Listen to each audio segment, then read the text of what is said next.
Hi guys, Marika here with another card tutorial, and today I'm coloring Hathor by Little Miss Muffet Stamps. She's just adorable. And sorry about the voice, I'm still with my bad cold, but let's get to this. I'm starting out sketching the face of the polka dot pal characters, and you can do so much with the facers, or so little as you want to. I do have a couple of characters where I only made kind of eyes for them, but in this case I googled Egyptian because mummies are usually Egyptian, and I found one of the first picture that came up was this picture of Tutankhamun's golden coffin, and I decided that was going to be my reference. The part that I took with me from that face was the high arcs above the eyes, and that is almost flat underneath. Also the very voluptuous lips that Tutan has here on the image. So those were the things I wanted to bring into Hathor character.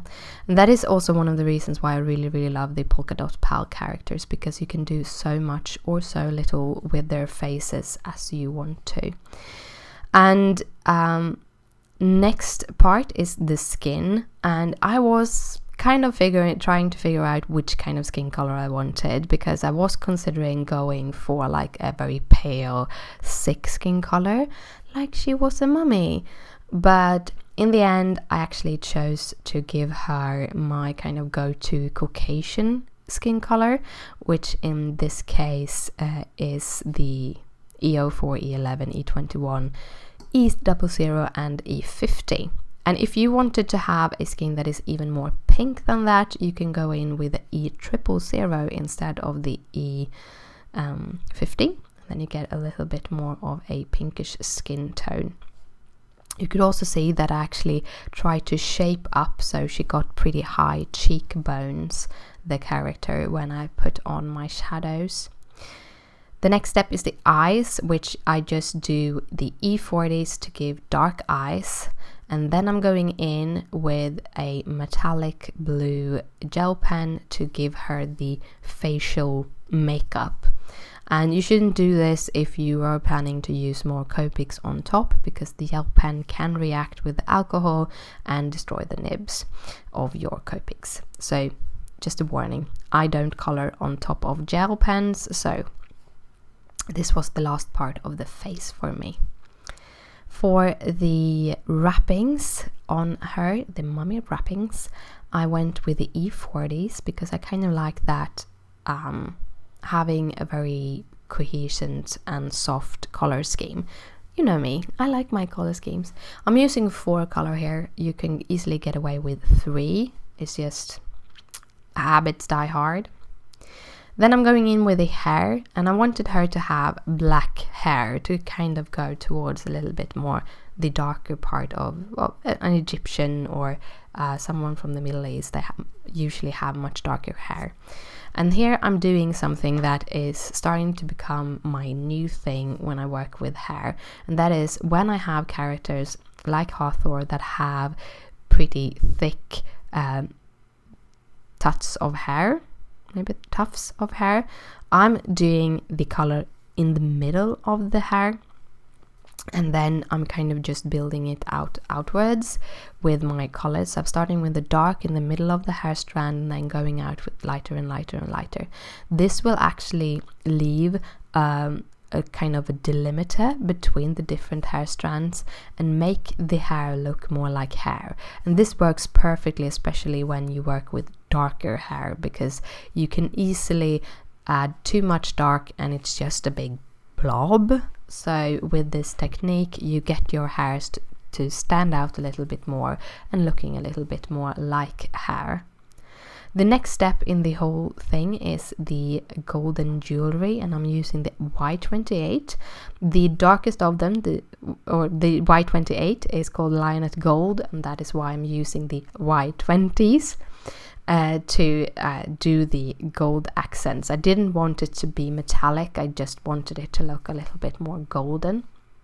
I'm also adding some red into the jewelry and using some oranges, pumpkin. Why are 15? It's actually called pumpkin.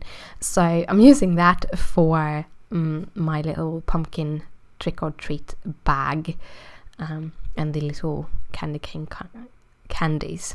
For the last part, I'm actually doing some grounding of her, because I'm actually going to just cut her out with a die, because I didn't want to do the fussy cutting because she had that little candy hanging out on the side, and I have a tendency to cut them out and then forget to put them on the card. So instead I just cut her out with a stitched rectangle by Little Miss Stamp.